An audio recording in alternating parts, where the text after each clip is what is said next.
que é basicamente um equipamento constituído por circuitos eletrônicos, e a peça principal desses circuitos são amplificadores operacionais. Quais sejam? São amplificadores capazes de fazer operações matemáticas, soma, subtração, multiplicação, integração e muitas outras, né?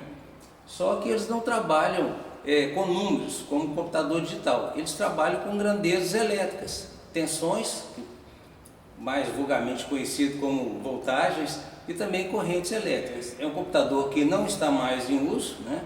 Ele foi desenvolvido inicialmente nos anos 50, né? E o auge desse computador foi nos anos 60 até os anos 70. O funcionamento desse computador, né, na verdade, a gente chama de simulação, né? Era alguma coisa da realidade física que estava sendo simulada, estudada aqui, né?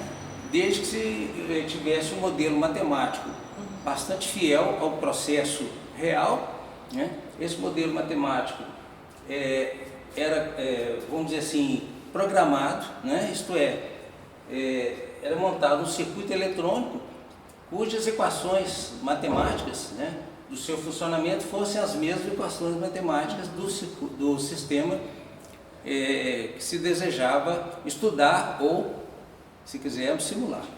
Se é um computador, ele tinha que ser programado. Só que não é a programação que nós conhecemos hoje por software. A programação era feita através de ligações entre os elementos do circuito. Então, o pesquisador ou o aluno, no caso do ensino, ele tinha acesso a um bastidor, né? Existiam vários bastidores. Então, essa pessoa, na sua hora, né, ela vinha então com o seu circuito montado aqui, seus fios, né? Então, isso aqui seria a programação, né? A programação por hardware, né? Não por software. Encaixava isso aqui e depois ligava o computador e operava, né, esse equipamento. Vamos dar um exemplo, né, de uma simulação de um determinado processo. Imagina que a gente tivesse, por exemplo, um forno,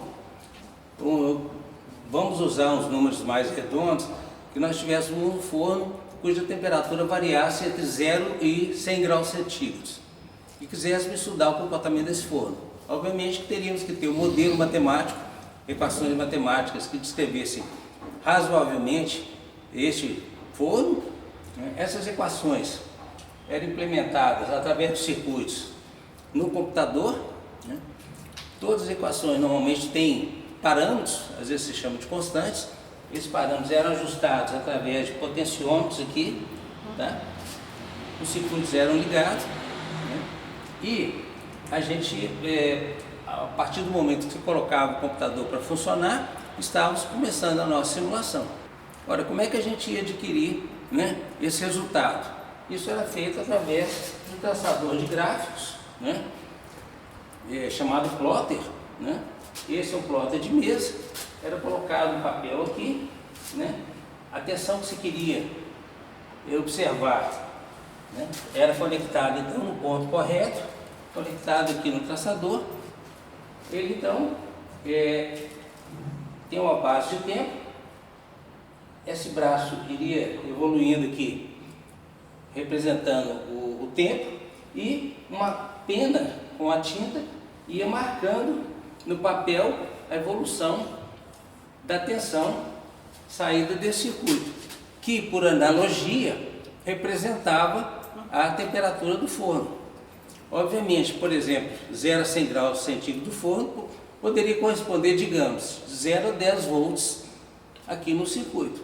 Então, se eu tivesse, por exemplo, 5 volts aqui, marcados aqui, seriam 50 graus no forno. Se fosse, por exemplo, 2 volts, seria 20 graus e assim por diante.